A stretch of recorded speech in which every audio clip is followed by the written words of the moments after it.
Hello everyone, welcome to my study centre. আজ আমি নবম শ্রেণীর আধুনিক ইউরোপের ইতিহাস ও পরিবেশ রাইটার কল্যাণ চৌধুরীর এই নতুন সিলেবাসে বইটি থেকে কোশ্চেন দেব। আগের দিন আমি প্রথম দ্বিতীয় দিয়ে দিয়েছিলাম, আজকে তৃতীয় অধ্যায় থেকে কোশ্চেন দেব। ঊনবিংশ শতকের ইউরোপের রাজতান্ত্রিক ও জাতীয়তাবাদী ভাবধারার সংঘাত, এই চ্যাপ্টারটা থেকে প্রশ্ন দেব। তোমরা হাতের লেখা সুন্দর করে টুকে নাও। প্রথম প্রশ্ন, ভিয়েনা সম্মেলনে রাশিয়ার প্রতিনিধি কে ছিলেন? প্রথম আলেকজান্ডার।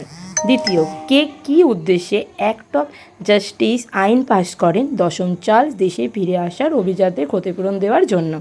জুলাই বিপ্লবের কয়েকজন নেতার নাম কি? লাফিত খিয়ার। কত সালে রাশিয়ার ভূমিদাসের মুক্তির ঘোষণাপত্র জারি করা হয়?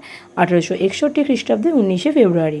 কত সাল পর্যন্ত মেটার্নিক যুগ নামে পরিচিত? 1815 থেকে 1848। ফেব্রুয়ারি বিপ্লব কত সালে সংগঠিত হয়েছিল? 1848। ইয়ং ইতালির দল।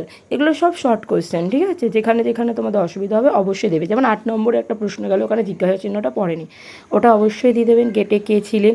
20টা মোট 1 নম্বরের 20টা শর্ট কোয়েশ্চেন আছে, তোমরা পারলে স্ক্রিনশটও তুলে নাও। এবার সংক্ষিপ্ত প্রশ্ন আছে 2 নম্বরের, যেমন এখানেও 1 নম্বরই কোয়েশ্চেন বলা যায়, কিছু কিছু প্রশ্ন আছে 2 নম্বরে। যেমন যদি এরকম দেখ, ক্রিমিয়ার যুদ্ধ কত বছর ধরে চলেছিল এবং কার মধ্যে চলেছিল, এরকম দুটো কোয়েশ্চেন 1 করে দিল, তখন 2 নম্বরের কোয়েশ্চেন ওগুলো, ঠিক আছে? আর যেগুলো কবে স্বাক্ষরিত হয় সেগুলো 1 নম্বরে। তো তোমরা এগুলো স্ক্রিনশটটি তুলে নাও, তো ভালো হবে। সংক্ষিপ্ত ব্যাখ্যামূলক যে কোয়েশ্চেনগুলো আছে সেগুলো প্রত্যেকটাই 2 নম্বরের আছে, তোমরা পারলে স্ক্রিনশট তুলে নাও, খুবই সুবিধা হবে।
তিন নম্বরের যে প্রশ্নটা রয়েছে, আমাদের ইতালির ঐক্য আন্দোলনের মাতসেন্নি, কেভুর ও গ্যারিবেল্ডির অবদান উল্লেখ করো। এটা ভেরি ভেরি ইম্পর্টেন্ট আছে, বিশেষ করে গ্যারিবেল্ডি।